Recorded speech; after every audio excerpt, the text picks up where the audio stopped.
Broadway, musicals, concert tours, and dance. Variety's Artisans Up Next report has listed Miss San Juan as a rising costume design star, and Vogue has named her a leading talent in costume design. Her credit highlights include the Halston miniseries for Netflix, where Miss San Juan's costume design is central to a story spanning 4 decades of the famous fashion designer's life and career, starring Ewan McGregor. In Baz Luhrmann's The Get Down, Miss San Juan created vibrant costumes illustrating the 1970s New York, from early hip-hop style to the glamour of disco. Miss San Juan received praise for having interpreted the period fashion for the screen with a vivid freshness, and was cited as having influenced collections from many fashion designers, including Givenchy, as a result. Other career highlights include HBO's The Plot Against America, a 6-part miniseries starring Zoe Kazan, Winona Ryder, and John Turturro, about an alternate history of the 1940s World War II America. USA's hit anthology crime drama, The Sinner, Damnation, a drama set in the 1930s about the bloody industrialization of America's hard-working heartland. For the FX series Sex and Drugs and Rock and Roll, starring Dennis Leary, Miss San Juan created outrageous costumes for a 1980s rock and roll band hoping to make a comeback. And Miss San Juan's early career included the acclaimed NBC series Saturday Night Live, during the tenure of cast members Tina Fey, Bill Hader, Andy Samberg, and Kristen Wiig, and assistant designing the Tony and award-winning Legally Blonde the musical. Miss San Juan's work and commentary has been published in the New York Times, Vogue, Marie Claire, and Vanity Fair, among others, and is a recipient of the National Accessories Council's 2007 ACE Award as Style Influencer of the Year. Learning dressmaking at an early age from her grandmother, Miss San Juan cites her roots and upbringing as a first-generation Cuban-American as a key inspiration in her life and career. As a young child, she was trained in dressmaking by creating patterns out of newspaper and repurposing household textiles for materials. It was with this early introduction into design that taught Miss San Juan that with ingenuity and style, anything is possible. Thank you for being here. It's easier.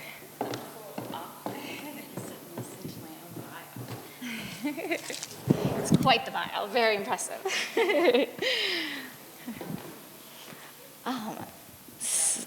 Yes, if you could speak into it, that would be great. Working? Let me try the other one. Is it working? Can you guys hear her? Yeah? Hello? Better. That's better. Perfect. Hi, everybody. That was really awkward for me to stand and listen to my credits. Pretty awesome. Can you start by telling us how you got your start in the industry? So I got my start in the industry, well, I'll give you the very, very beginning, which was at FIT. So I went to FIT. And during my time here, I sort of realized that the fashion track that I was being educated for and that I thought I wanted to do might not necessarily be what I wanted to do. I realized I was much more attracted to story building, character building, than fashion designing for sort of, you know, the customer, the woman that you're designing for, the man that you're designing for. So that's sort of that's the real dawn of it, really. And then I started doing internships, finding my way in the door any way I could, literally opening up the yellow pages, which everybody used at the time, and finding, like looking up C for costume and finding, costume shops, and these are the costume shops in New York, and called them all and said I was an FIT student, and there was a costume shop that was actually very close to here called Parsons Mears, which existed for years and years. Literally a walkable distance from FIT, and so I used that as my selling tool of why I would be an asset there, because I was close. And they let me in the door, and I literally offered to work for free. I said, I just want to be in your building and see how it works, and I'll clean the floors, which is what they made me do. I swept the floors for free at Parsons Mears. And then they had me organize patterns, and then when they realized I knew patterns, sort of like I just little by little gave me more opportunities. And sort of that, I mean, it's strange to say that even that very first introduction into costume world still is something that is like a thing in my brain that I use every single day. It's still a connection that has led to other connections in my career later on, which is strange. But yeah, that was sort of the initial start of it. When I was here at FIT, I started with a friend. I started the FIT Theater Ensemble, which I think is probably still around today. And we sort of started the theater ensemble and started to, for my purposes, choose plays that had great costumes so that I could costume design them. And we started Rocky Horror. Do they still do Rocky Horror here? No? Halloween's? No Rocky Horror? Anyway, it was a big thing when I was here. A lot of stuff fell off, I feel like, the last couple of years, so Yeah. maybe it'll be back. Well, it was, I mean, we created the opportunity for ourselves. My friend was like, maybe I want to be an actor. So we just created an opportunity for ourselves to try these things. And while you're at FIT, this is the time to try those things and figure out what it is that gets the best version of yourself flowing, because that's what you want to do and get paid to do. So that's really where it started. And then, and then I called SNL, got an internship there because I said, I have a theater group I started at FIT. We've been doing sketch comedy. I love doing costumes, sketch comedy costumes. And they gave me a job there. They gave me an internship there. So awesome. So it was like when I wasn't doing classes while I was in school here, I was just working, either for free, maybe paid, but just giving myself every opportunity to meet anybody, make any inroad at all possible, because it's all about relationships, network. There is no way, I always tell people who want to pursue this, like, you're never gonna open a newspaper like an 80s movie and like circle an ad for costume designer. So it was really about starting to build all those bridges, and that's kind of that was my initial, those are my initial kind of roads into costume design. That's great. How was that experience at SNL? It was a wonderful experience, like boot camp. It was a boot camp training. We had a matter of 3 days. Every week you have a matter of about 3 days to put the whole show together. And you're just getting scripts and script revisions just like on a live feed all the time. So it's very rigorous. And they sort of learned, like, for me, like what my sensibilities were really early on, so that they would put me in charge of things that I like to do, which is amazing. So I would do everything from like putting together, some of the more fashiony things or anything that had to kind of relate to like a younger fashion audience. They would like have me help there, or it was stuff like crafting. I love crafty costumes, so they would have me do a lot of the period costumes, and I would make like sea monsters, and I mean, you name it. It was like what I did my time there and in my internship. And then again, when I came back to work, so as I was leaving FIT, I was also interning at Ralph Lauren, and they gave me an opportunity to start their freelance. So I worked freelance at Ralph Lauren, kind of realizing that I wanted to do costume design. I think is really where it came to me more clearly. And I had a connection I had made in my internship at SNL, who said that she would recommend me to assistant design at this thing called Williamstown Theater Festival. It's a huge theater festival that happens every year, and it's all of the industry's like top names in Broadway world come up and they workshop new pieces, and there's amazing talent that goes up there. That summer I worked with Michelle Williams, Heath Ledger.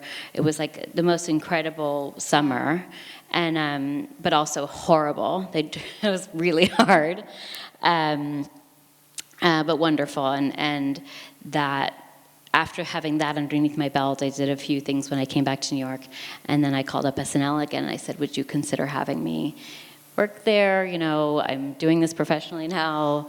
I had a bunch of credits at that point, and then the first opportunity that came up, they called me. That's and I went great. back to work at SNL, which was sort of like a weird full circle experience, because my first experience in those hallways in Rock Center were like as the PA, as a new intern, that was like, everything was just like larger than life. So to then be asked back and to be working there was like it's a good moment for me. That's really cool.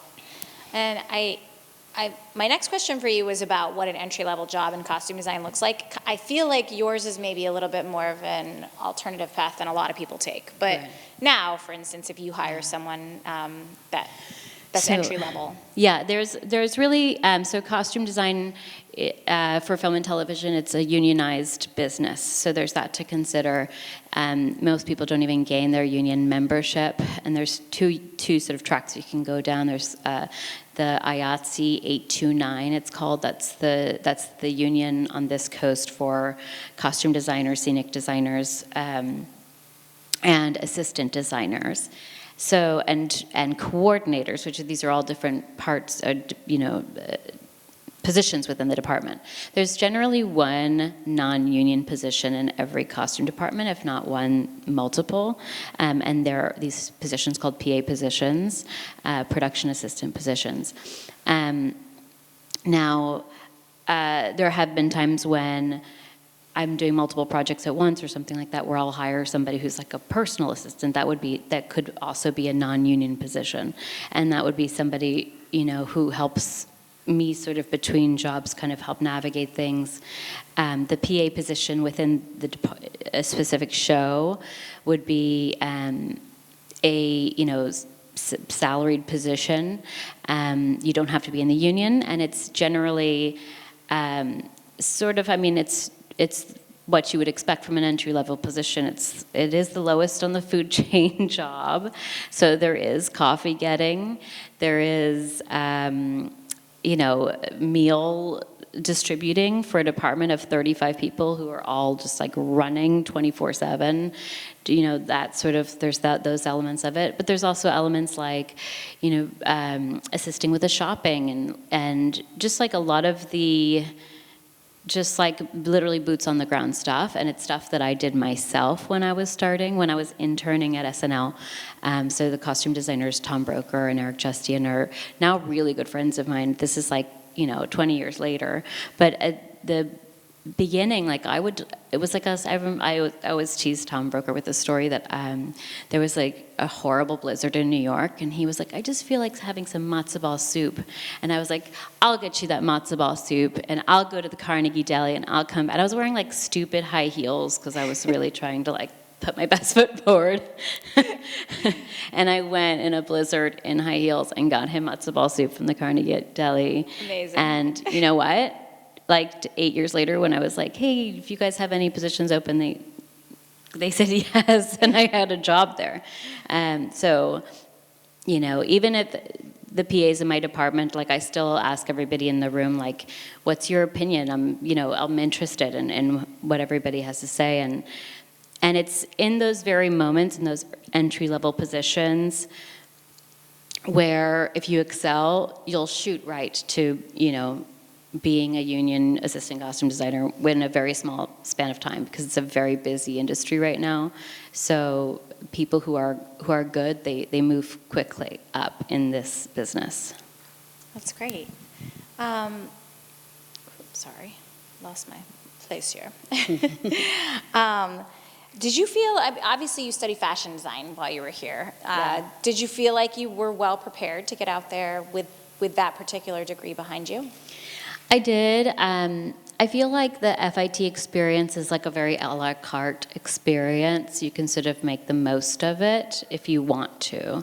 And I've just always been that kind of person, very hungry for it, and wanting to know everything and all that. I felt like because of all the things FIT gave me access to, literally attending things like this, I felt very well equipped. I mean, I felt as well as you can be when it's like, New York is suddenly upon you and you're like, where's my place in all this? But yeah, 100% FIT.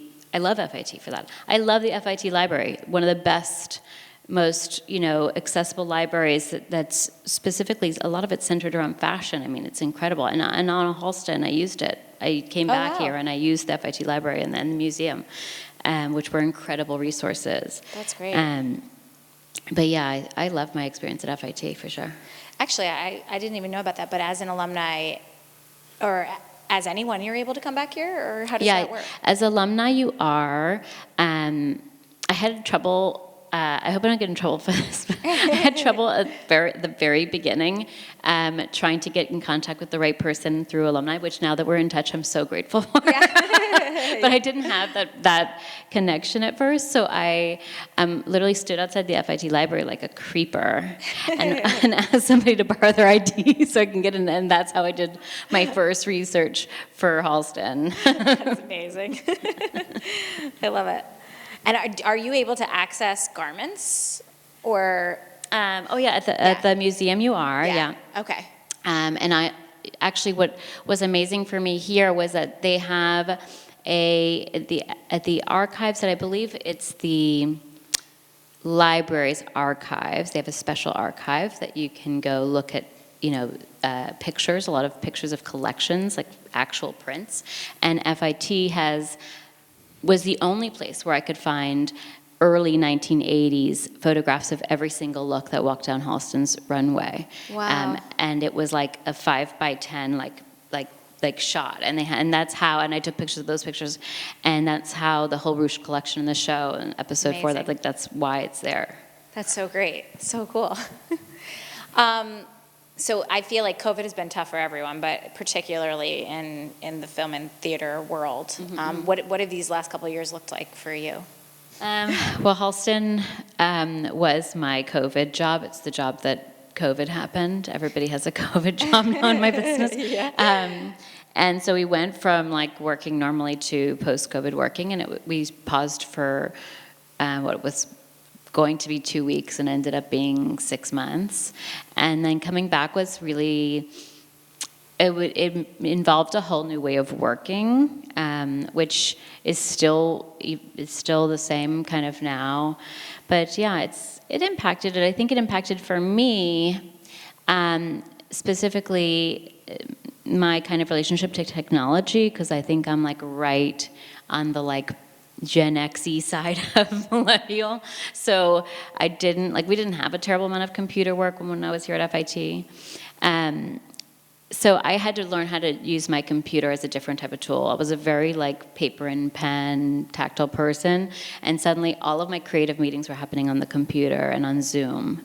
And that was a new tool to learn, because I think as an artist, you're generally used to shooting ideas in a room and sort of vibing off each other and looking at pictures, or having a creative conversation that doesn't feel so corporate. And having that change was like the biggest thing for me, and being able to organize mood boards by not printing out pictures but putting them on Keynote all together, and that's what my assistants were like amazing with helping me with that. But no, it's great. It was like, honestly, it was great because I realized exactly what you can do through a computer.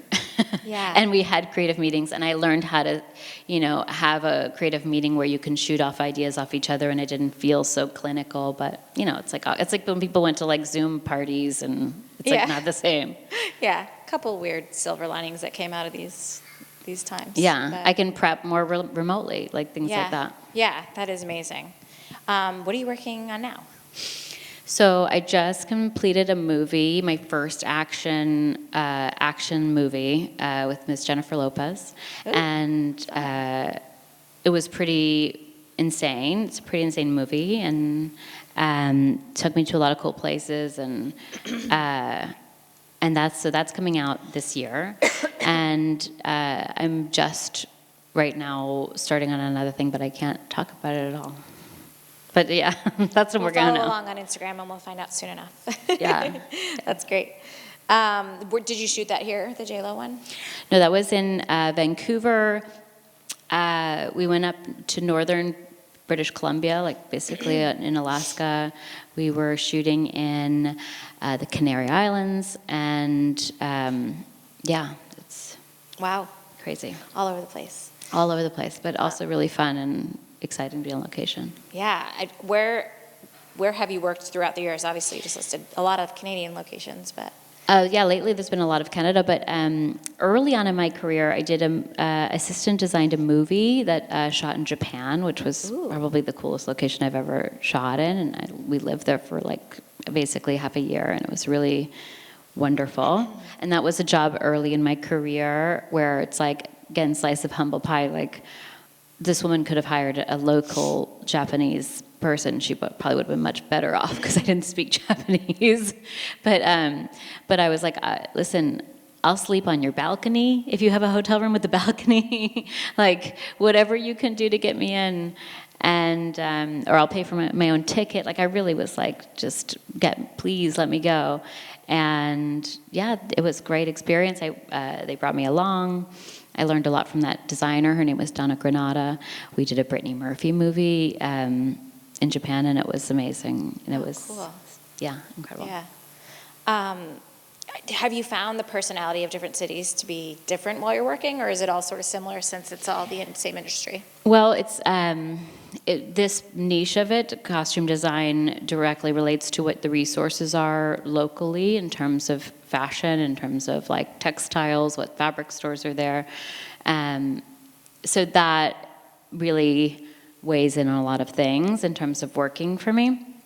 Also just the crew, like how busy is the town, stuff like that. Yeah. But yeah, I guess my favorite part in all of this though is meeting new people and meeting crews all over that are really skilled and talented and do the same thing 100 different ways. So that's something that the more and more I work globally, I think I have to sort of like understand that it all gets done. It just, some people have different ways of doing things than others, and that's kind of becomes a hard thing in terms of translation between places. Yeah, that makes sense. Can you explain to the students the difference between design team, which you typically work on, and a wardrobe, what the wardrobe team would usually do? So earlier when I said there are like 2 unions generally in costumes, there's 829, right, which is the costume design, sort of the design end of things. And then there's another union called 764, number 764 union. And that IATSE union is dedicated for costumers and wardrobe people to more do the maintenance of the clothes, do the assembly and the organization of everything, do the preparation of the clothes, maintain continuity in terms of tracking throughout the script. It's one-in-one. You sort of need the 764 part to all the 829 part, which is more the design and the creation and the fit of everything. But those two work hand in hand. So I find a lot of people want to sort of start a little pretty neutrally in the world of PAs, in the world of that entry-level position, and then find out kind of where they want to go from there. Because it's a good vantage point to learn which track you would want to go. And for me, it was my particular path, actually. I had a designer who I was working for very early on, when I was like, I can do anything and everything, and you don't have to pay me, and all the things I was saying to get me in the door. A designer said to me, don't tell them you can sew. Because the moment they know you can sew, you'll end up as a 764 track, when I knew I wanted to be in the 829 guild and do more design. I wanted to be a costume designer. I was a fashion designer, I wanted to be a costume designer.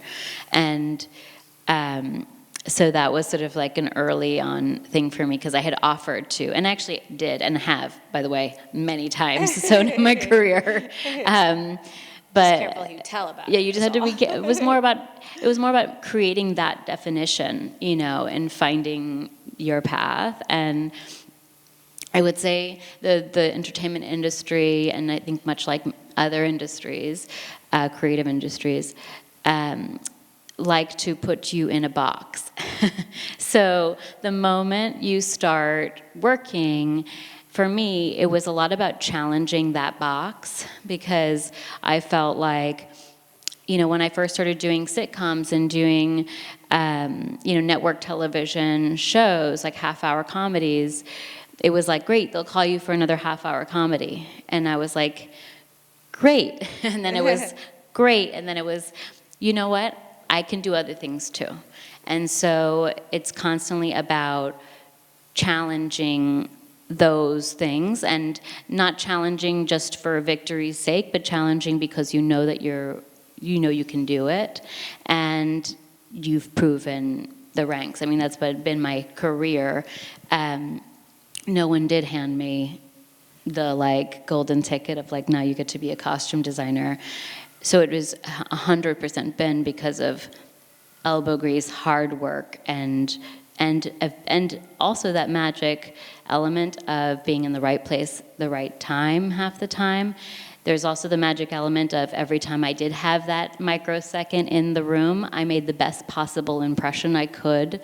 It's so everyone knows everyone. It's so interconnected, So truthfully, just make a great impression is the best thing I could tell you, because I also remember this scary moment at FIT where they were like, look to your left, look to your right. One of the three of you won't be doing this in 5 years. And I was like, not me. I was like, I will be here. And it's valid. For every time you're looking for somebody, I just tell one person, I get 16 names, and then 16 names for this person. And it's competitive. Yeah. It's competitive. And that should excite you because it brings the best out of everyone. And it is hard. And I had lots of years before I got to do all the fancy things that you beautifully talked about me.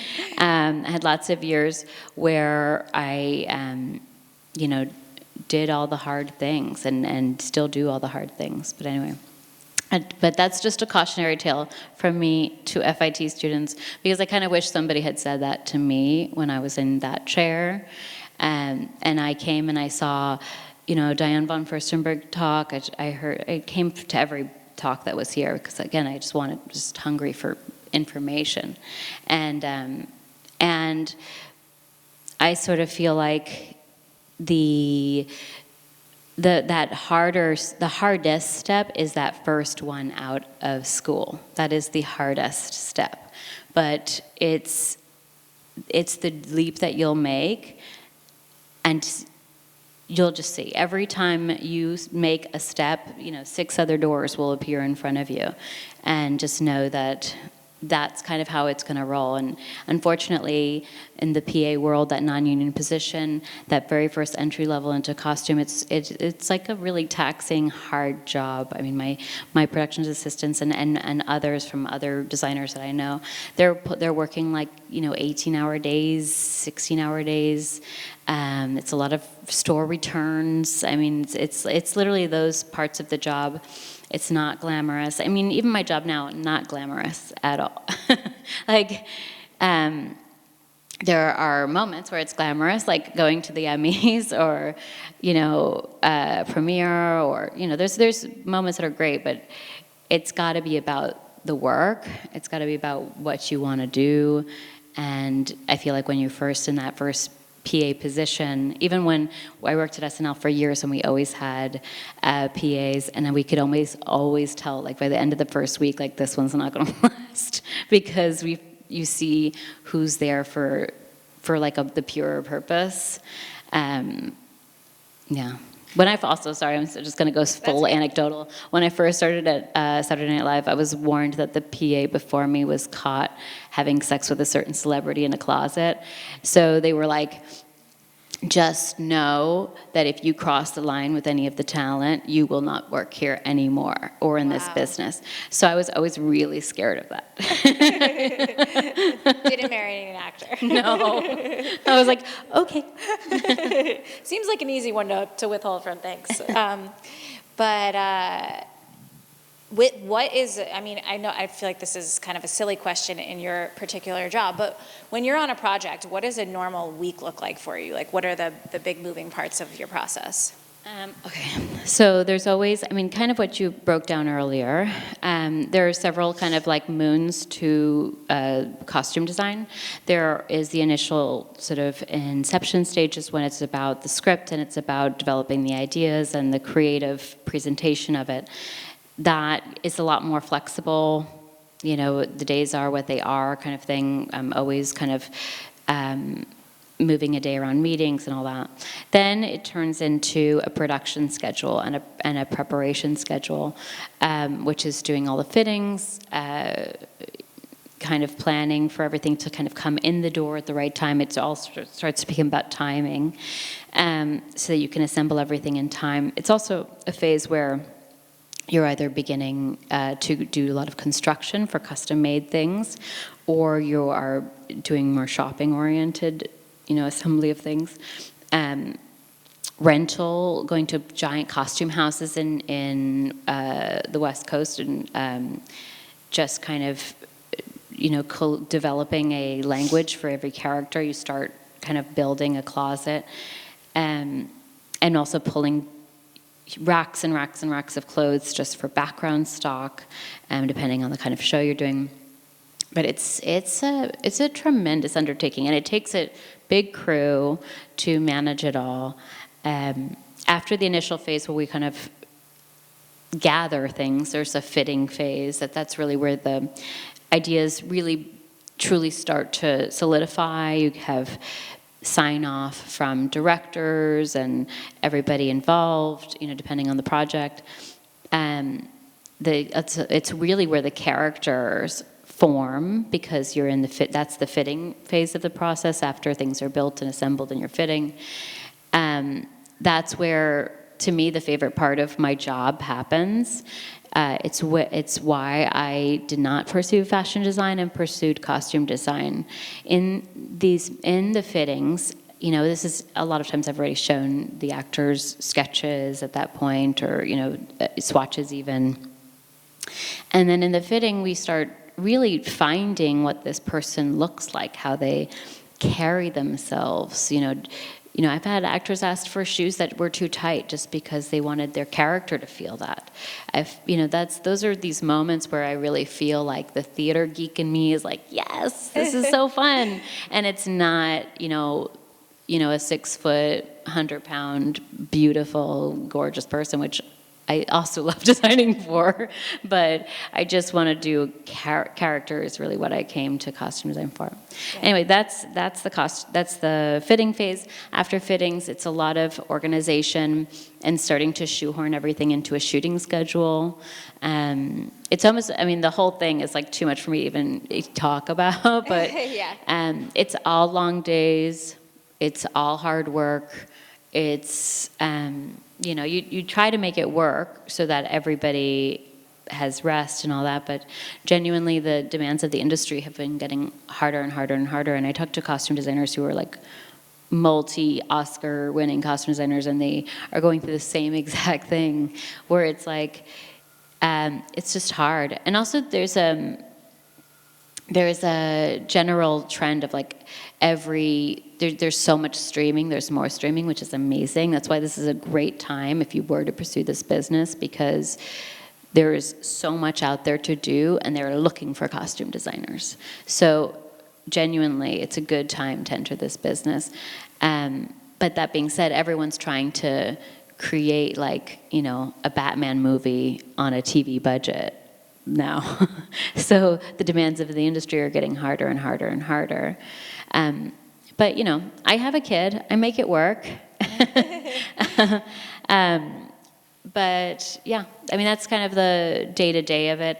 Then we're shooting, and that's a whole meal into itself, because we are shooting with a schedule, oftentimes very early in the morning. I would say it's an advantage if you're a morning person to pursue this for your living, because you're the first one on set, sometimes at 4 o'clock in the morning or 5 o'clock in the morning.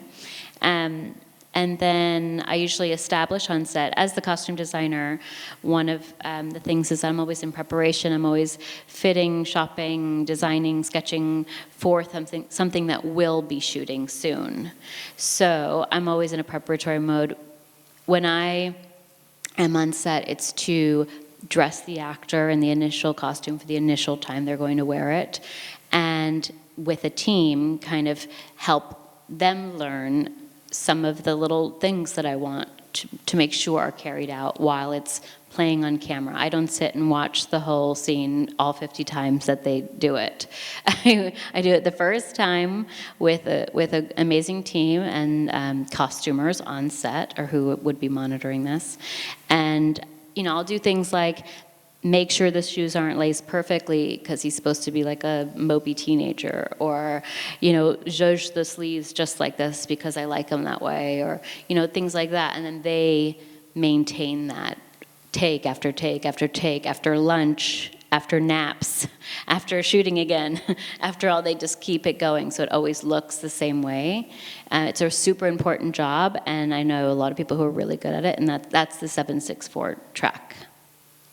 That's great.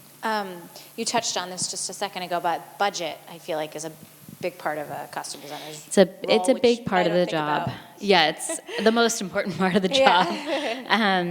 So budgets are typically handled. I don't typically handle budgets on my own. I have our wardrobe supervisor, which is a 764 position, help me, or my assistant help me in formulating that budget, to make sure that we are budgeting accordingly, that we can make it all work within the budget, or that budget may drive you to make choices that you didn't think you were going to make, like, you got to work within what you got. I think that's been sort of the budget thing. A real challenge, but also, especially when you're first starting out in this business, you're going to start with smaller budgets. That's how it works, right? So the smaller budgets, you just make them look like $1 million. So you have to figure out how to focus your energy on what will be a 16:9 frame to make the most amount of money shine in the brightest way. For Halston, for example, I pored over those collections because I knew the camera was just going to drink them up. But the people in the background who are in the audience, there's like Zara in there, there's vintage thrift, like wholesale thrift, and just styled in a cool way, because I didn't have all, millions and millions of dollars to make Halston. But that's, those are all tricks that you learn. I learned some of these tricks at Parsons Mears, sweeping in the corner for free. Really cool. Have you ever had a time where you had to go back and ask for more money? Oh yeah, all the time. Yeah. I'm like, well, sorry, you can't have like 6 more stunt doubles unless I have like more money. Yeah. Cool. What's that process like? Is it intimidating? Oh, for the money thing? Well, I'm very lucky. I've gotten myself into a place in my career now where I don't have to have those conversations. Somebody else does the talking about that. Good for you. You've made it. I don't know if you haven't had too much of your work on stage, although it sounds like early days you maybe did in the theater world, but yeah. I don't know if you could talk a little bit about how it's different in film and television versus theater. Very different. They're very, very different. It's almost like two different visual vocabularies almost, between designing for theater and designing for television. On TV, everything is super detailed right in front of you. In theater, you really have distance to work with. And so those are sort of two different things to calibrate like right away. But I love theater. I love designing for theater. I had the great opportunity to work for some fabulous theater designers in my time, working in Broadway, including Greg Barnes, who's like an Emmy-winning, amazing human being, Tony Award-winning, and who has been like a touchstone for me since in my career even. But yeah, I did Legally Blonde the musical with Greg Barnes, and we did some other projects together too. But that one was a highlight for me because, it was like they were like young, attractive cast, supposed to be in attractive, cool, fashionable clothes, and so that's a perfect example of when I was sort of used my fashion background and my fashion education to sort of sell me as like the right person for the job, because I came from the fashion world and these were about young people looking cool, and I was like, I can do that. That's styling, that's fashion, and that's what my background is. And it is sort of that intersection of fashion and costume is where I find my happy place as a designer now. And so I did all the women's wear for that show. And for all the tours, and yeah, it's great. That's awesome. And I feel like in the industry, there's also kind of two different sets of people as well, because there are people who maybe have gotten their MFA in a theater capacity, and then there's people like you that come from a design background, or actually that came from the industry. Have you found that to be the case, that there's kind of a mixture of people who end up in costume design? There's, sorry, you're saying for costume design from fashion? People who come from fashion or with a fashion degree, or people who come from like a theater degree. Right. It's a very mixed crowd. I feel like most people who I meet who are costume designers never intended to be costume designers. It's like one of those kind of jobs. I definitely meet more people who came the route of Yale and sort of costume design institutions, but, equal parts, I could say, more recently, maybe because of the kinds of things that are being produced, people are more interested in costume designers who have a fashionable background, because you think about shows, like, Michelle Cole, who's this incredible costume designer who's become a friend, and she's does Blackish, Grownish, all those shows. Those shows are incredibly fashionable. They're all style. It's like dripping with style, and she brings that to it. That's the kind of, there's a lot of shows like that. So I feel like the industry maybe is hungry for that. Yeah, that's great. How do you feel like you typically find your inspiration for your work? Everywhere. Yeah. It depends on the script and the story, but I would say, really everywhere. You name it. It depends on what I'm researching, but for example, on Halston, I used the Women's Wear Daily archives. I used FIT, sneaking in the back door. Yeah. I used New York Times. The collection at Vogue, which is the Condé Nast archive, is an incredible resource. Every Vogue, there are other magazines too that they do. Anyway, they have them all cataloged since the beginning of their publishing. So if you wanted to look at like a 1962 spring summer Vogue, you can look at the entire thing. Wow. It's incredible. And then also resources like Instagram, which are incredible for finding young designers, to find just images of street photography. Like, it's way easier now, actually, than when I first started doing shows like that, to just have access to, like, street style blogs and all of that. But yeah, I used everything. There's no such thing as too much research. Yeah. It's cool. And I feel like no matter what you're researching, it can also lead you down a different path for something else down the road. Yeah, totally. Store it away. Yeah. What's your favorite project you've ever worked on? My favorite project I've ever worked on, maybe it's just because it's recent memory, but I would say Halston. Yeah. It was a big job for me. It was a big deal that I landed that job, that I was like, oh my God, I can't believe I got this job, because I was up against some other very, names that I'm like this. So that was a big deal, and it was really difficult. It was partially because of COVID, because COVID happened, but our cast was so incredibly lovely, and it felt sort of like a celebration of what I do, and doing costume design and doing a show where the costume design was intrinsic to the story in such a way felt like such an honor, and so I I even said to Dan Minahan, our director, like early on in the process, I had sent him some article or something about a Charles James book that I was reading or something.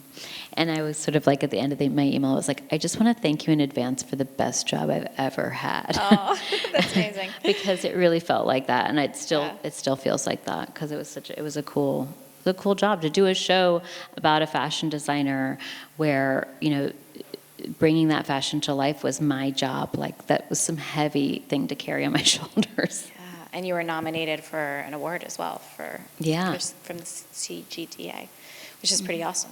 Yeah, that was a big deal again. Just yeah. What was that say experience like? my first nomination of many. It's great. It was awesome. It was great. I mean, this is where I am right now in my life. I'm going to be very honest with you. I have worked really hard. I am in a fortunate position now to be selective about the work that I'm doing, to really be trying to cultivate the long-term career that I want to do, to be able to choose creatively the kinds of things I want to be involved with. After having been in that seat, like not too long ago, it feels like, but also, yes, 20 years ago. But here's the tea, like hard work. And it feels really good after Halston to have had that nomination. I just felt like good, like the choices that I'm making are leading me in the right place. And this feels good, and it felt really nice, and I'm still just so grateful to my entire crew on that show as well, who brought their A game in a pandemic. Yeah, so. Amazing. Yeah. So cool. Well, I still have tons of questions for you, but I know that there's a lot out there, so I want to make sure I get to all the students, and maybe there'll be time for me to come back again. But whoever wants to kick off, if you could just come down and grab the mic for the first time. Yeah, that's perfect.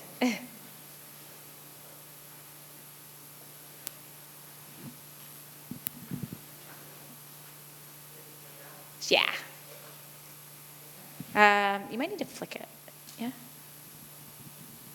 No? How's that? Perfect. Okay. Thank you so much. That was great. You answered already most of my questions.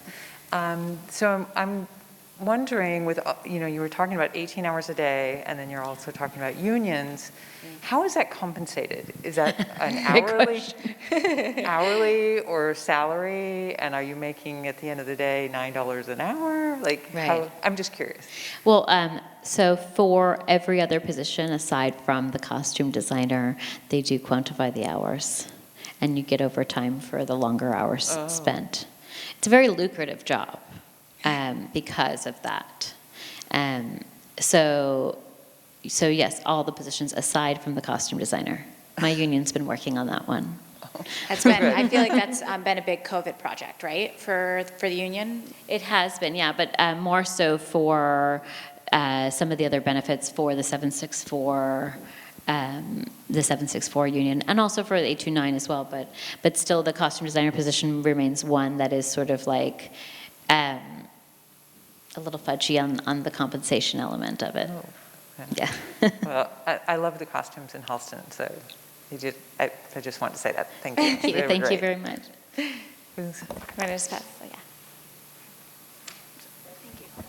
Hi. Oh, that was loud. So I've seen a couple of the shows that you've done, and you kind of have a very wide variety in terms of like decade. So I was wondering if you could talk a little bit about the difference in the process between designing for a show that's more modern, like when you did Sex and Drugs and Rock and Roll, and something with historical context like Halston. Well, they're wildly different in the approach for them to begin with. And I mean, to me, it's always sort of story-based is how I'm going to tackle it. Sex and Drugs was about sort of like aging rockers, so I wanted to shop clothes that had an energy in them that was like a little dated, and that was sort of like formerly cool. And it was like a combination of like Century 21 and vintage, and finding like creating that that synergy of clothes that felt old and new together, things that looked worn, like that they were worn in a concert once. That was all part of the building and the costume design of that. For the Get Down, it was 1970s, but it was also a lot of athletic 1970s, which doesn't exist in great condition now because people wore it and sweated in it. So I found myself having to make a majority of those costumes. I made I would say 85 to 90% of those costumes were built from scratch, and based on images that I would find, pulled research that would be a combination of, again, street photography, Sears catalogs that I found. I was like, where are these kids shopping? It's very mall store kind of level clothes that they had access to, or it was about sort of like a Lower East Side vendor who had white sneakers. What kind of sneakers did that look like? Going through the details like that, you sort of formulate what you need, and then how to get it is always that's where the budget comes in. The second part. And then I have another question, not related to that one. But you kind of talked about this a little bit in the fitting process, but what is the interaction like between you and the actor and then their character? And do you think that the person playing the character has any influence on how you end up designing for the character, or do you think it would look relatively similar no matter who the actor was? The actor drives the entire thing, 100%. In the first place, I always want to design it with knowing who the actor is going to be, because it completely can change everything. It changes the whole mood of the thing. So are they older or are they younger? What color is their skin? I'm not going to choose the color unless I know what color their skin is. So that is all intertwined. And then that actor is also bringing what their performance is going to be and how they're going to inhabit this character. And so my conversation start is just that, conversations, no images, or an actor will ask me to show them everything, and then it's the scariest, wet palm situation, because you're okay, well, here are all my ideas. Is that what you were thinking? It's a little and sometimes it's yes, but, or sometimes it's yes, yes, yes, or, and you find that place, but it's a collaboration. And some people are more collaborative than others. Some people have a lot of opinions, some people don't have many.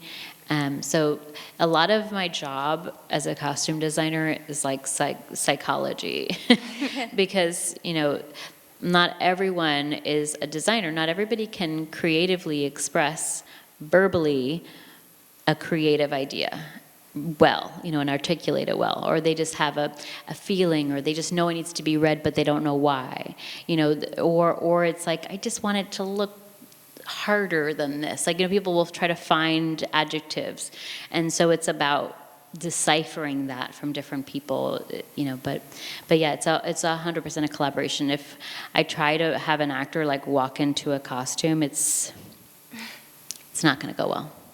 Thank you. Hello. Okay, first of all, congratulations on your nomination. I'm a big fan of the Versailles episode of Halston. It's just amazing. My question is about the design process. So when you're doing something like a period drama, you take in a lot of facts, and you take in a lot of, you said you do a lot of research, right? So in that process, do you exactly recreate what used to be worn at the time? Or is there a scope for creativity in it? Can you explain your creative process? Sure. Yeah. The period thing is a place I've really loved. I love doing period work because it doesn't exist right now. So there are a lot more liberties you can take, and I find those liberties a very happy place to also bend visually what we're seeing and how we're seeing it because of the viewpoint of the story itself. It's, to me, a perfect opportunity where I can blend artistically narrow the language of what we're looking at, because it does give you, you can't, if you're doing a period thing and the director wants it to look the period, if you're doing 1920s, you can't, put everybody in peplum blouses. That would make sense. So you have to stick to period. It does give you guidelines, but it does give you a lot of places where you don't have to follow the rules. You're going to wear bustles in a period where everyone wore bustles. You're going, there's certain very strict things to that. Well, when did that hourglass, shape really take place? Women are going to be wearing that. That being said, it gives you so much opportunity to imagine a world better told through this particular story. And whether that's choosing specific colors, or whether that's, bending a rule together, like, no, everyone wore black pants, whatever it is that's going to help creatively reinforce the story. To me, that's where period gives me a wonderful opportunity to do that and have license to do that. But I love doing all things I do. And I almost, like I said about challenging the box, I feel like sometimes I'm like, well, maybe it's time for me not to do a period thing. Thank you. I have one more question. So in a typical setting, whom are you accountable for? Like, whom do you have to, for example, we show our sketches to our professors, get them approved, and is there anyone that you need to please? Is there anyone who has to agree? Who is it? Everyone. Everyone. The director primarily, but generally the director, the actor wants to sign off on something, the director wants to sign off on something, a producer wants to sign off on something. That's usually where it goes. I oftentimes work sort of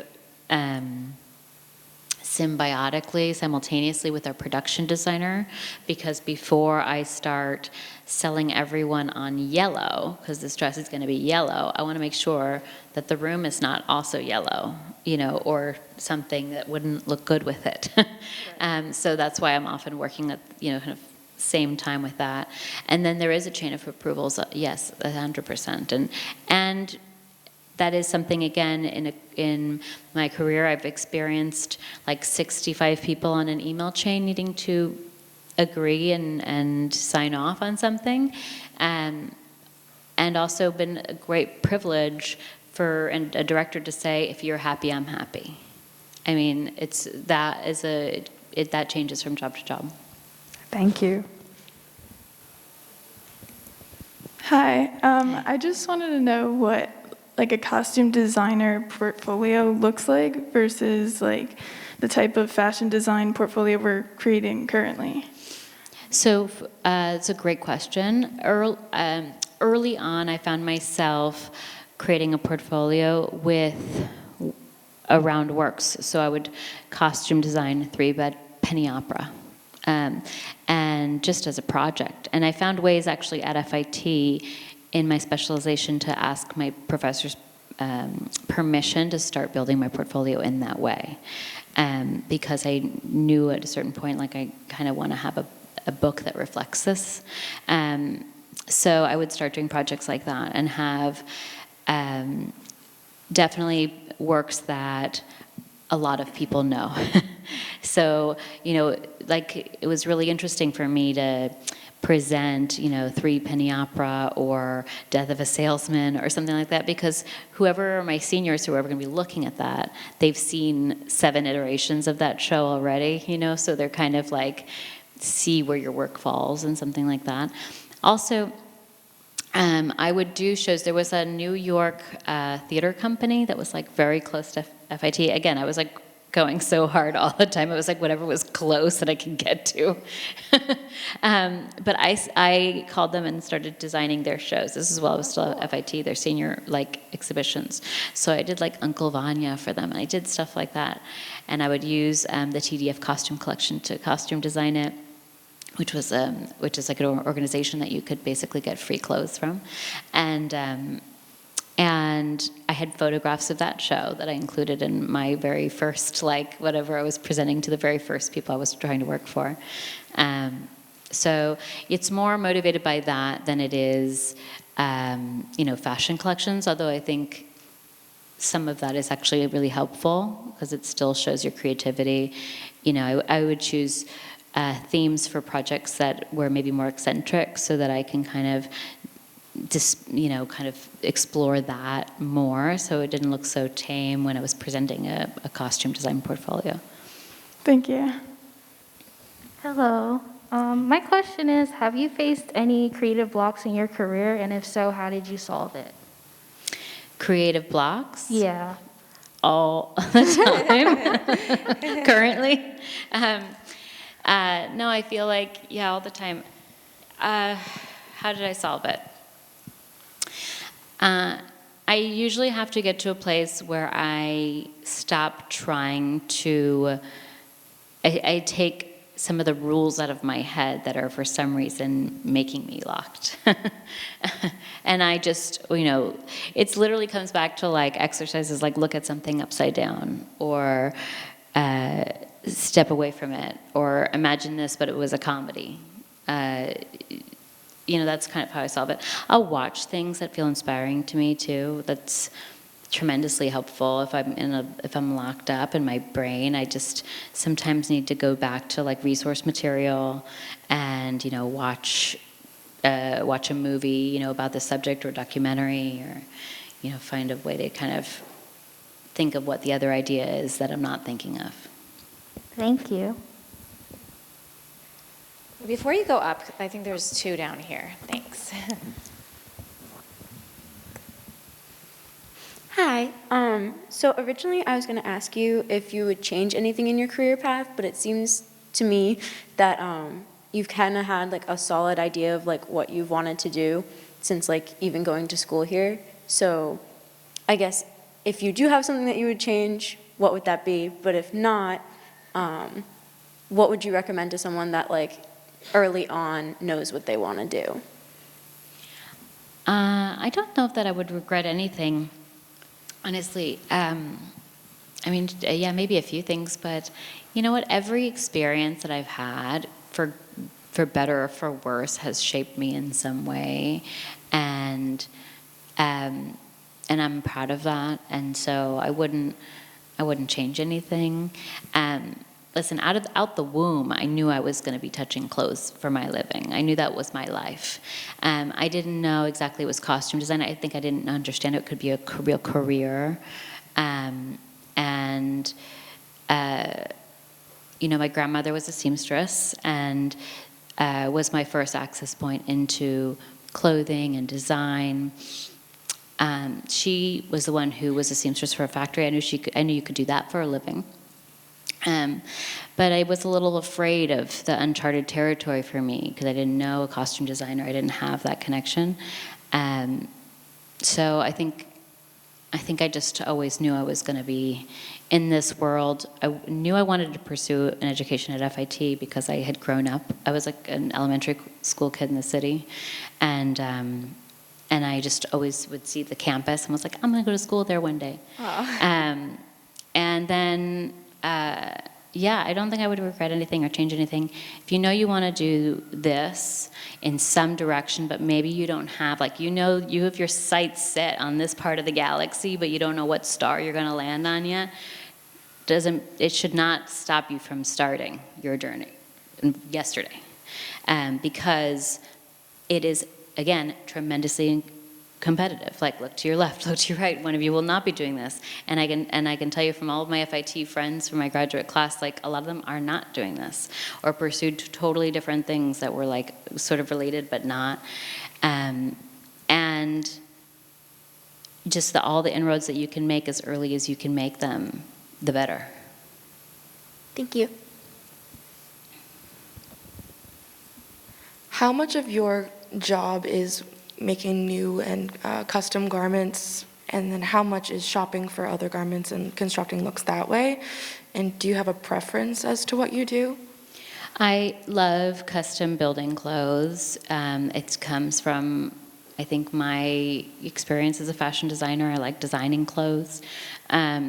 So I think there's always some kind of ratio of all of those things. There's like always a certain amount of shopping, and building, and there's sort of building on a budget where it is like, I'll buy 6 of that skirt and now it's a dress.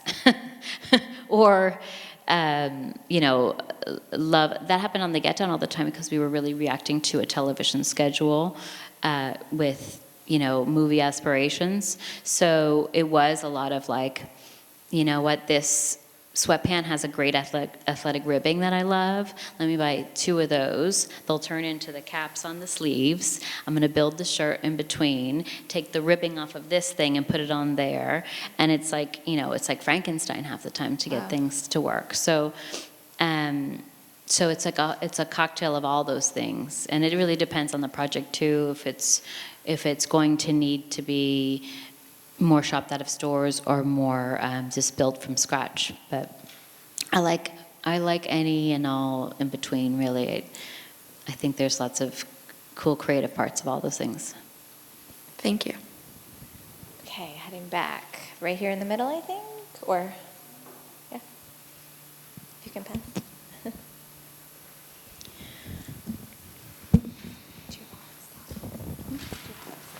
No, I'm okay. Till 6. Hi, so because you're a costume designer designing for specific people and characters and time periods, do you feel like you get to have your own style? Like, how do you put yourself into your work? Everything is, you put yourself into everything. If you had the same person design the same thing, you'd have, 6 different people, you'd have 6 different versions of it. So there's always amount of, your own perspective you're going to put on things.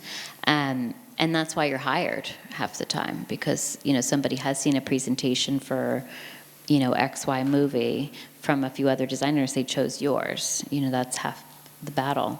But I think I put myself into everything I do, like with a certain aesthetic. I have my own likes, I have my own dislikes, but that's the beauty of costume design. There is a chameleonness to it that is wonderful, and that's exactly why I'm a costume designer. I don't want to do through the same, it's like if you worked at, Gucci, everything would be Gucci. It's like, no, I want to be Gucci today, but I want to be like Ralph Lauren tomorrow, and then the day after that I want to be somebody else. So it's about how you're going to shape your story visually through costume design. I mean, that's to me what makes it distinctively different. And that comes from oftentimes the voice of your director, who is your vessel, your inspirer to tell you how they want to see this story. That's their vision. So it's about bringing their vision to life. For the Get Down, Baz Luhrmann said he wanted to feel like everything was through the kids' eyes. And when you're through their eyes, everything's larger than life, and everything's a little bit more saturated, and everything's a little bit more magical and exaggerated. And that's where I went creatively to help heighten that experience as told by my director. And, adversely on The Plot Against America, they wanted everything to have a very kind of sallow feeling and very quiet feeling. They didn't want the costumes to be too noticed, because it really was about the amazing words on the page and the story we were trying to tell, and really let the words echo through your mind, so you didn't want to be sort of distracted by like a bow blouse. So that shaped how I designed that. Everything kind of has, a direction to it in that way. Yeah, so just out of curiosity then, what would it be about you that would make someone hire you specifically over someone else? Well, I think because of the presentation, the initial presentation, I'll based on a mood and my reaction to a story, put together boards. I start the conversation with the director, sometimes even at the initial interview. And sometimes they don't pick my take on it, and sometimes they do. But I think that, everyone's going to have a different voice. And also everyone's going to have a different reputation. Everyone's going to have a different set of connections. Everyone's going to have a different sort of tie-in already to a project or not, or familiarity with people who are working on the project or not. There's lots of reasons. Geez, I don't know, why would somebody pick me over somebody else? Because I'm better. Isn't that the short answer? Well, I feel like probably, not to put words in your mouth, but just in the same way that when you go on any interview, they always say to know your audience, and I feel like the better you are at reading what you believe will be the right path for this director. Yeah, totally. That's where the conversation begins too, Yeah. and that's where you're really going to also learn if you're going to be able to communicate well with the director or not, or if you're going to have totally different vibes and styles, or that's kind of why. Yeah. Thank you so much. Right behind you. Oh, yeah. Hi. So I have this question. When you generally design costumes for a period, you still have a lot of creativity, like you said, you can bend a curve while you're making the garments. But when you design clothes for Halston particularly, which is about fashion, which already has the garments defined, which are going to show in like the fashion shows which are there in the series, or what the designer himself is wearing, how much creativity do you get to alter costumes there? Because it's about fashion and it has already happened. So the garments are existing. They're not. That's the trick, is that they're not. In fact, there were very few clothes in the show that are copies of Halston's. There were a lot of creative liberties taken because I had to, because we were doing a collection in 5 pieces. So I'm not just going to do replicas of 5 different things of clothes because it'll look like a yard sale. I had to create a story within that, and there, to me, that was where the magic of Halston lived, because I wanted to make it look just like it had for the people who had lived there and been doing that and seen it in front of them. And I also wanted to make it feel magical for people who had never seen it before. So in order to do that, it was about narrowing down a vocabulary that, yes, he did write, and create something that made exactly what sung about that, heighten it. And that was, to me, in honoring some of his silhouettes in the right place at the right time, and also kind of narrow down the vocabulary of fabric and textiles that he was working with, the color, in order to kind of heighten the experience. I did have the great privilege to access the Halston archives, and did use, there was one tie-dye garment, which was amazing, from the original, which actually inspired then the fictionalized collection around it. So it inspired my palette, inspired the whole thing that I would build around it. But yeah, it's a funny thing, right? Because you would say it all exists and it happened, but it's far, far more than that. I think when you try to, it's far more than that, because there is no way to really encapsulate this man's entire career and body of work into 5 episodes. So just start there. So there's an incredible amount of editing work to do, and then beyond that, it was all the things of like trying to tie in, a story, create a mood, condense language, make things feel amazing, also contrast it. The most important conversation that I had in my initial concept meeting for Halston was how to make the rest of the world not look like Halston. It was about how to dress the background people in a calculated way in every single scene so that he looked like a futuristic space alien dropped from fashion's future into a very Brady Bunch world. And so that was the initial concept for that's how the whole world was formed. That's how the vocabulary of the black, white, and red formed. That's how minimalizing that language and exploding the language behind it so that it looked like the star of the show. Got it. And that's why she got hired. I have another question regarding the same. So if it was a drama of a brand which like Dior or something which is still existing or is still as popular, would you have the same, like the way you design more garments for Halston, like you navigated the way from the original to show a collection, would you would have the same creativity to do that for a brand which is still existing and which has like so much in their archive already? I don't know how I would answer that. I mean, it's a fictional situation. I don't know how I would fictionally react to that. If it was a house that still existed, there probably would be a hand in the show controlling that. Got it. Also, last question. I know you were assistant costume designer for Gossip Girl. How was the experience? I just wanted to know Gossip Girl? Yeah.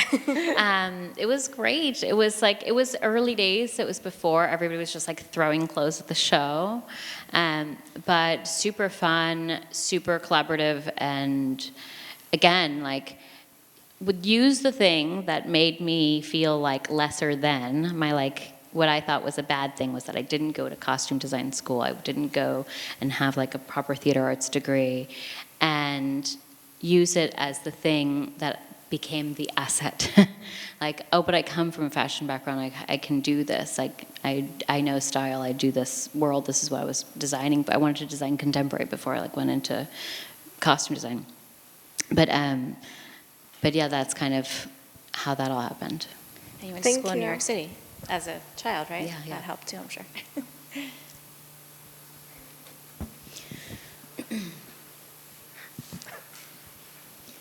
Sorry. When you are being considered for a project, what does the hiring process look like for you? Like, what kind of questions are you asked when you go into the room and when they're wondering what your vision is? What do they want to know? Well, they know everything about me by the time I've gotten in the room. Mm-hmm. So in some ways it's about me learning about them, and what they were seeing. You know, if whoever I'm in the room with, sometimes my first meeting isn't even with the director themselves. Sometimes it's with the producer. So it's really about that. It's about,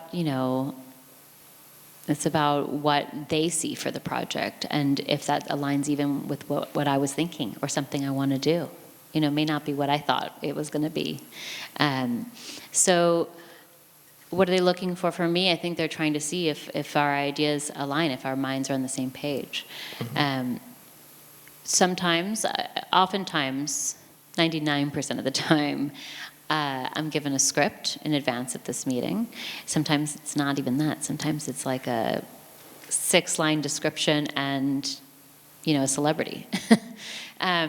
So I've usually had a chance to take in the script, and so the conversation really is about the script itself, and everybody's different. Some people will lean back in their chair and have you, do a full soft shoe routine, and some people just want to talk. It's like being on a date. Yeah, so you're basically making sure that you want to be there too. Yeah, I think so, because listen, it's hard work. If I haven't said that enough today, it's hard work. So you want to know that you are setting yourself up to do something that you feel good about. You feel good putting about all of yourself into, and or that you will be able to. I've had a conversation with the director early on in my career, somebody who was doing an indie, and I really was just super excited to even have gotten the interview. But I think I said to them in the interview, I shouldn't do this movie. It's beyond the scope of what I'm able to do, and actually that producer then called me later on something else to be an assistant. It was it was honestly, I would have plummeted and fallen horribly on this job. I'm so glad they didn't hire me. I wasn't equipped at the time to do it. But yeah, there's that. I mean, or there's fake it till you make it, which I've done plenty of times too. But yeah, I think it's a very open-ended situation. You don't know which way it's going to go. So it is kind of like a date. It's like, you know, kind of reading somebody else's energy. Are they excited about what you're showing them? Like, you can read somebody's body language or, you know, their eye language when they're like starting to see some of the images that you're presenting in front of them. You know, that's, again, it's all part of the psychology degree that I think every designer should get. Sorry, thank you. Hi, I'm interested in knowing more about how you choose color palettes. Like, how do you use color theory to make visual storytelling more impactful? I use it, it's sort of innate to the process. Yes. There are no accidents, and all colors are chosen. And it's a collaboration, and that's actually really what I love about costume design, is because it is a collaboration. They're not in a vacuum. They're in a room, or they're outside. What does that look like? Start there, and that drives the conversation. I did commercials a bunch when I was first starting out, and I had like it was going to be about tomatoes. I remember this clearly. And I said to the director, I was like, what if we put a green apron on the farmer presenting the tomatoes so that the red really pops? And he looked at me like I was Pablo Picasso. And I will never forget that feeling, like sense of accomplishment, like I made a choice, and it enhanced the overall grocery store's tomatoes, which I hope the sales went up.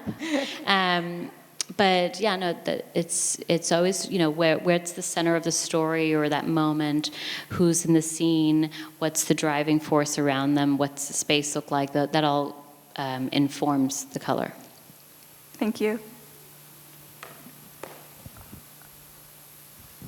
Hi, I just wanted to know, based on your extensive projects that you've worked on, what department of costume design do you like to work in the most, like film or theater? I mean, they're all good in different ways. I really love the experience of television and costume, television and theater more in costume. But, you know, both appeal to me it all appeals to me in different ways. I think that's part of my, part of the people that I was looking up to and admiring their body of work. I mean, that's something to start with now, is like, look at costume designers that are working in the industry, look at their bodies of work. Like, what jobs would you have liked to do? Start there. See what shoes you would have liked to have been in which jobs, you know. Is it Wes Anderson kind of movies? Is it fast action thrillers? Is it, you know, maybe start in that world, and then it will sort of inform what track you want to be on. Myself, the costume designers I always really admired were like, you know, everything from like Willa Kim, who was like a huge Broadway designer, incredible work, to, you know, Tom Broker, who had done SNL. I mean, I think for me, I just like all of it. I don't want to live in one thing for too long. But the moment it starts feeling stale to me, the moment I want to walk away. Because I thrive on new ideas and new stories and new mental exercises in some way. So yeah, I think I like them all for different reasons. Thank you. Have there ever been any jobs that you've turned down? Maybe. Yeah, I mean, I think now in my career, and I can say this, I'm just able to choose the projects that I want to do. And it's a really wonderful position to be in, because I am starting to, I think, and always kind of have been, I think, wanting to shape this version of myself that I saw, of the kind of work I want to be doing, and the kind of things. And maybe COVID has done this to me. I know it's done it for a lot of people who are other costume designers like myself. It sort of allowed us all time to be still with ourselves and think about everything for far too long. And one of the things for me was, what brings me joy when I'm designing? Because when I'm in a joyous place, it's wonderful. Like, that's, to me, like, like I still pinch that I like could get paid to do this. And if I get to do the things that I really want to do, like I think I see a future where I could be doing this literally into my 90s. It would be, because it's a joy. It's something I love doing. So I think I want to just continue to narrow towards the things that bring me joy. Thank you. Hi. From looking at your website, I noticed you use different agencies for your contacts. I was wondering if these agencies reached out to represent you or vice versa, and what each agency does for you. Like I noticed you have like APA, what they do opposed to your press contact at Impact 24. These are very intricate questions. I'm happy to answer these after this talk. Oh, okay. I just had a question about when you made the transition from assistant to costume designer, and like what project allowed you to make that transition? So, what project allowed me to make that? You know, no project ever allows you to make the transition. You have to just make the leap yourself. I've had shows that I had an assistant who I sort of had nominated on my exit to be the new costume designer, and that was a leap for them to become a costume designer. For me, it was I never wasn't a costume designer in my own right. Like I was always doing little things here and there, supermarket commercials that nobody cared about, while also assisting. So I just got to a point where I sort of just decided I wanted to just do my own thing, not necessarily do this assistant thing anymore. And I definitely got to that place, you know, probably, I mean, years and years into, like 15 years into my work, really, did I say, okay, no, I'm a costume designer. I'm not going to do any assistant jobs anymore. Towards the end, I was just basically assisting designers that I really loved, that I just really wanted to be around. But yeah, I think there is a place in there where it's a little hazy in that jump, and most people I know, including myself, just had to sort of make the choice of when you feel ready to do that, and also not to do it before you're ready, because there is so much learning to be done, you know, before saying I'm the designer. I wanted to learn more tricks in the book before, you know, I'm in charge of the budget. Yeah, that's great. We probably have time for just one more question. It looks like straight behind you.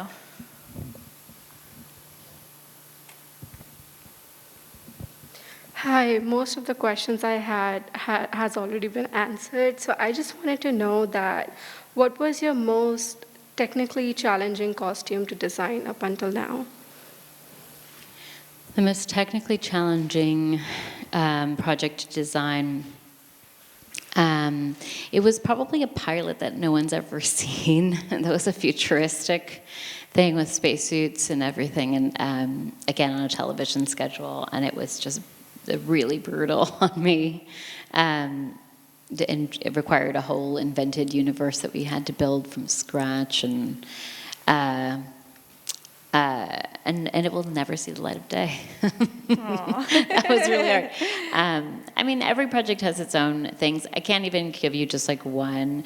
I might say Damnation, because I was shooting it in a place in Canada that like didn't have a ton of resources, and so every single thing had to be built or shipped in from abroad, literally.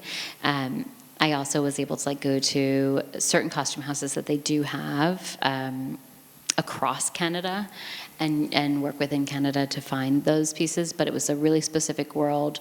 It was a really brutal landscape that we were working in. It was like our locations on set were like coordinates on a map. Oh my gosh. You would just like drive in the middle of nowhere. And so to get a very specific world to shoot in that very specific place, it was really difficult. But yeah, I mean, and that was a perfect example of like, it was kind of a desert for resources. Like when I said, you know, where that's biggest logistical problem, I found myself going to the department store when we needed to make some dresses, and going to the bedding department, and because I couldn't find good fabrics. There was like a Joann's fabric store. And so I started to just shop like curtains and blankets for material because we needed to have something, in 2 days, and you got to make it work. Thank you. Thanks. Thank you so much for being here. This was amazing. I love hearing about your work, and we really appreciate you taking the time. Yeah, my pleasure. It's really great to see all your faces and see like the next generation of designers. And I'm available to you all if you have any questions. I just felt like when I said to you when I was in that chair looking this way, it was always a star almost too far to reach. Like I'm right here. If you have any questions, I'm here. Thank you. That's great.